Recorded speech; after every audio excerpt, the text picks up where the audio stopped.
안녕하세요. 2024년이 시작되었습니다. 올해의 목표는 세우셨나요? 제가 작년부터 노션을 사용하기 시작했는데요. 이루고자 하는 목표를 세워보니 하나씩 성취하는 기분도 좋고 목표를 세우지 않았을 때보다 성취도도 더 오르게 되었어요. 그래서 올해는 목표를 세우고 실천할 수 있는 비전보드를 포함한 올인원 다이어리를 노션 템플릿으로 만들어 봤어요. 아래 더보기란에 있는 템플릿 링크를 클릭하시면 이렇게 제가 만들 템플릿이 보이실 거예요. 위쪽에 복제 버튼을 눌러서 내 노션의 워크스페이스에 복제하셔서 사용하실 수 있습니다. 이렇게 복제하신 후에 템플릿을 사용하실 수 있게 간단한 사용법을 알려드리겠습니다.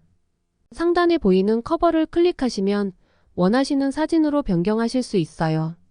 커버 변경을 누르고 내 사진을 업로드하시거나 언스플래시에서 사진을 검색하시면 됩니다. 이미지를 검색하실 때는 영문으로 검색해 주시면 되고 원하는 키워드를 작성하셔서 마음에 드는 사진으로 변경하시면 됩니다. 아래 아이콘 부분은 제가 만든 디자인을 넣어둔 건데요. 그대로 사용하시거나 다른 아이콘으로 변경하셔서 사용하시면 됩니다. 올인원 다이어리 사용 설명서 먼저 확인해 주세요 부분을 클릭해 볼게요. 템플릿에 수정사항이 생기면 제가 수정을 해둘 거고 마지막 갱신일이 표시가 됩니다. 템플릿의 원활한 사용을 위해 PC에서 로그인 후 사용해 주세요. 템플릿에 있는 예시 데이터는 지우시거나 수정해서 사용하시면 됩니다. 주의해 주실 부분은 템플릿을 제작하는 데는 많은 시간과 노력이 필요합니다. 무단 도용, 판매, 공유는 하지 말아 주세요.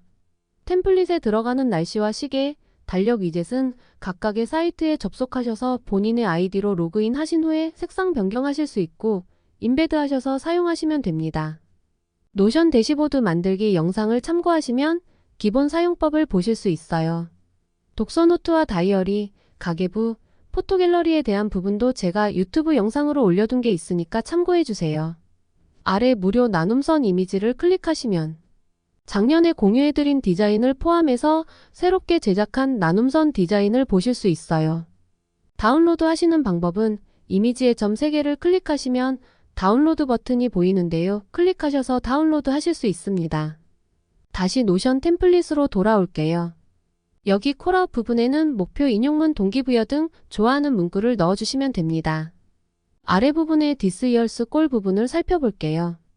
여기 앞에 있는 세모를 클릭해보시면 아래 목표를 작성하시고 체크할 수 있는 부분이 있어요. 엔터를 눌러주시거나 아래 보이는 목표 추가 버튼을 누르면 이렇게 체크박스가 생기게 됩니다. 여기에 목표를 적어주시고 달성하면 체크해주시는 방식입니다.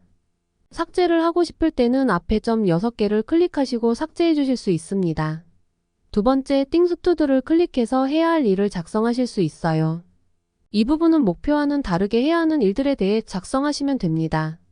마찬가지로 버튼을 눌러서 추가하실 수 있고 버튼 옆에 톱니바퀴를 눌러서 버튼을 변경하실 수도 있어요. 여기 블록 삽입 부분을 번호 매기기로 바꿔주고 우선순위로 이름을 바꿔보겠습니다.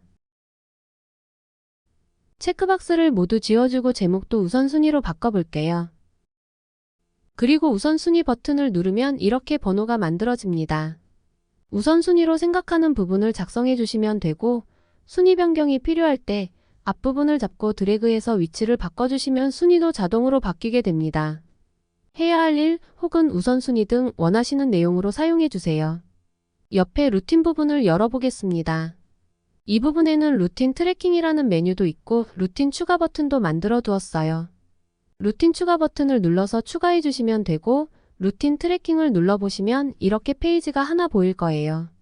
나에게 맞는 루틴으로 바꿔서 내용을 적어주시고 목표도 일주일에 몇 번을 할지 정해주세요. 옆에 보이는 체크박스를 통해서 달성 횟수를 체크할 수 있습니다. 새로 만들기 버튼을 눌러서 새로운 루틴을 추가하시면 됩니다. 체크박스가 더 필요한 경우에는 속성을 클릭하시고 속성 복제를 하시면 이렇게 추가하실 수 있습니다. 이 부분은 제가 월화수목금토일로 변경을 해두도록 할게요. 다시 대시보드로 돌아오겠습니다. 이 부분에는 다이어리와 독서노트, 가계부, 포토갤러리라는 메뉴를 만들어 두었어요.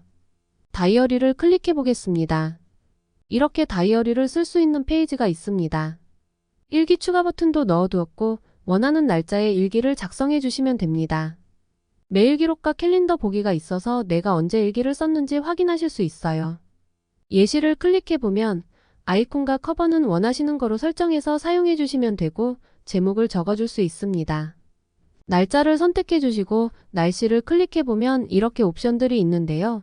새로운 날씨 옵션을 추가하실 때는 이렇게 작성해 주시고 엔터를 쳐주시면 자동으로 생성이 됩니다. 지워주실 때는 옆에 점 3개를 클릭해서 삭제해 주실 수도 있습니다. 오늘의 기분도 선택해 주시면 되고 오늘의 감사함이나 내일 할 일 등은 원하는 속성으로 바꿔서 사용해 주시면 되겠습니다. 아래 오늘의 사진 버튼을 클릭해서 이미지를 추가하실 수 있습니다. 그날의 일기에 어울리는 사진을 찾아서 넣어주시면 되겠죠? 옆에 오늘의 이야기를 클릭해보면 글을 작성할 수 있게 커서가 생길 거예요. 이 부분의 일기를 작성해 주세요. 앞에 메뉴로 나갈 때는 옆에 어두운 바탕을 클릭하면 전 단계로 갈 수 있습니다. 여기서 새로운 일기를 작성할 때는 새로 만들기를 클릭해 주세요. 그러면 빈 페이지가 열리고 여기에 일기를 작성해 주시면 됩니다. 속성 부분도 설정해 주신 다음 아래 일기장 쓰기를 클릭해 주세요. 그러면 이렇게 오늘의 사진과 오늘의 이야기 버튼이 보이게 됩니다. 원하는 이미지와 일기를 작성해 주세요. 캘린더 보기는 월별 달력으로 내가 일기를 쓴 날을 확인할 수 있고 매일 기록이라는 곳은 갤러리 형태로 보여집니다. 해당하는 달의 일기가 모두 완성이 되면 왼쪽에 2024 다이어리 토글을 열고 여기 일기 앞에 있는 점 6개 부분을 드래그해서 1월 부분에 넣어줍니다. 그러면 이렇게 아이콘 부분이 바뀌게 되죠. 클릭해보면 여기에 1월의 일기가 보여지게 됩니다. 위쪽에 다이어리 부분을 클릭해서 전 단계로 가실 수 있어요. 새로운 달의 일기를 시작하실 때는 여기 일기 추가 버튼을 클릭해 주시면 새로 만들기 버튼이 나오게 되는데요. 클릭해서 새로운 일기를 작성해 주시면 됩니다. 2월의 일기 역시 모두 채워지면 이렇게 드래그해서 2월에 넣어주시면 되겠죠? 매달 이렇게 반복해서 새로운 일기를 작성해 주세요. 다시 올인원 다이어리 클릭해 줍니다. 이번에는 독서 노트를 열어볼게요. 독서 노트 만드는 방법에 대한 영상을 보고 오시면 더 도움이 되실 거예요. 제가 예시로 3개의 책을 넣어 놓았어요. 이 부분은 삭제 후 새로 만들기를 클릭해서 책을 추가해 주시면 됩니다. 책 제목을 넣어주고 표지 부분은 링크를 넣을 수 있게 해두었으니 서점 사이트에 가셔서 이미지 주소 복사하셔서 넣어주시면 됩니다. 진행 상황은 읽고 싶은 책과 읽는 중 완료된 책을 구분해서 관리하실 수 있어요. 책의 분야와 작가명, 출판사 등의 속성을 채워주시고 필요하신 분은 속성을 추가하셔서 사용해 주시면 됩니다. 아래 독후감 버튼을 클릭할게요. 기억하고 싶은 내용, 읽은 후 소감 등을 작성하실 수 있게 해두었어요.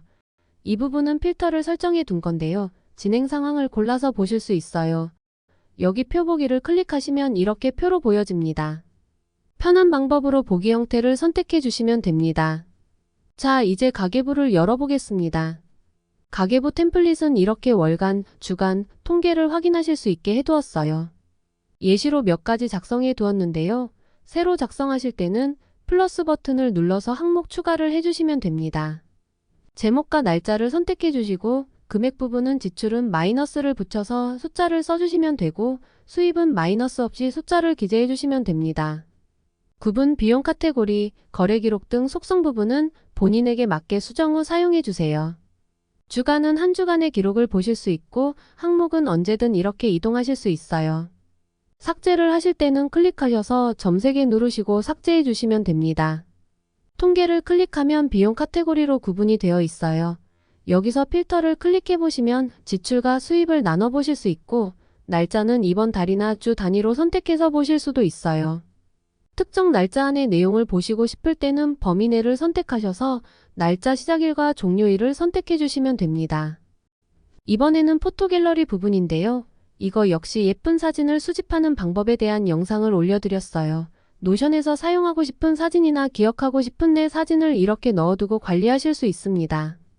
이미지 추가 버튼을 눌러서 이미지를 추가하시면 됩니다. 활용하셔서 파일이나 자료 보관을 하는 곳으로 사용하셔도 되겠죠. 이제 위클리 플래너와 먼슬리 플래너 부분인데요. 왼쪽에 보이는 시계와 달력은 해당 사이트에 가셔서 수정하셔서 사용하시거나 그대로 사용하셔도 됩니다. 위클리 플래너는 주 단위로 할 일을 관리할 수 있는 곳이에요.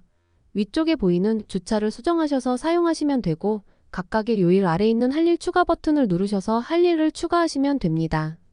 완료가 되면 이렇게 체크해 주시면 됩니다. 오늘 할 일을 다 끝내지 못했을 때는 드래그해서 다음 날로 이동해 주시면 되고, 그 주에 할 일을 다 하지 못한 경우는 이렇게 메모칸으로 옮겨주시면 됩니다. 기록할 내용이 있다면 이쪽에 적어주세요. 엔터를 치면 글머리 기호가 자동으로 만들어집니다. 그리고 그 다음 주에 새롭게 시작하고 싶을 때는 할 일 목록 부분은 하나씩 지우고 사용해 주셔도 되지만 좀 더 편하게 하기 위해서 주간 할 일 리셋 버튼을 만들어 두었어요. 이렇게 버튼을 누르면 할 일 부분이 비워진 항목이 만들어집니다. 지난주에 못했던 일이 있다면 이렇게 옮겨주고 지난주는 삭제해 줍니다. 새로 시작하는 주차로 변경해 주시면 되겠죠? 간격은 이렇게 발을 이동해서 조절해 주실 수 있습니다. 마지막으로 먼슬리 플래너 부분을 보겠습니다. 이 부분은 월간 계획을 관리할 수 있는 부분이에요. 날씨 위젯도 해당 사이트에서 변경 후 사용하실 수 있습니다. 월 단위로 할 일이나 약속 관리를 하실 수 있어요. 예시로 만들어둔 항목을 클릭해 볼게요. 날짜와 구분을 만들어 두었어요. 속성 부분은 사용자에 따라서 설정해서 사용하시면 됩니다. 새로운 항목을 쓸 때는 플러스 버튼을 눌러서 작성해 주세요. 여기에 완료를 체크하는 속성이 있으면 좋을 것 같아서 속성 추가를 해서 체크박스를 선택한 다음 완료라고 써줄게요. 그리고 완료 체크를 달력에서 보고 싶다면 위에 점 3개를 클릭해서 속성 보기에서 완료의 눈을 활성화해 주시면 이렇게 달력에서 확인하실 수 있어요. 달력에서 바로 체크해 주시거나 항목 안에 들어가서 체크해 주시면 됩니다. 항목은 드래그해서 원하는 날짜로도 이동하실 수 있습니다. 여기까지 올인원 다이어리 사용법에 대해서 소개해 드렸습니다. 올 한 해 새로운 목표도 세워보시고 계획표도 작성해 보시면서 뜻깊게 보내셨으면 좋겠습니다. 저의 템플릿이 마음에 드셨다면 사용 설명서 아래 있는 커피 후원 버튼으로 작은 응원을 보내주실 수 있습니다. 감사합니다.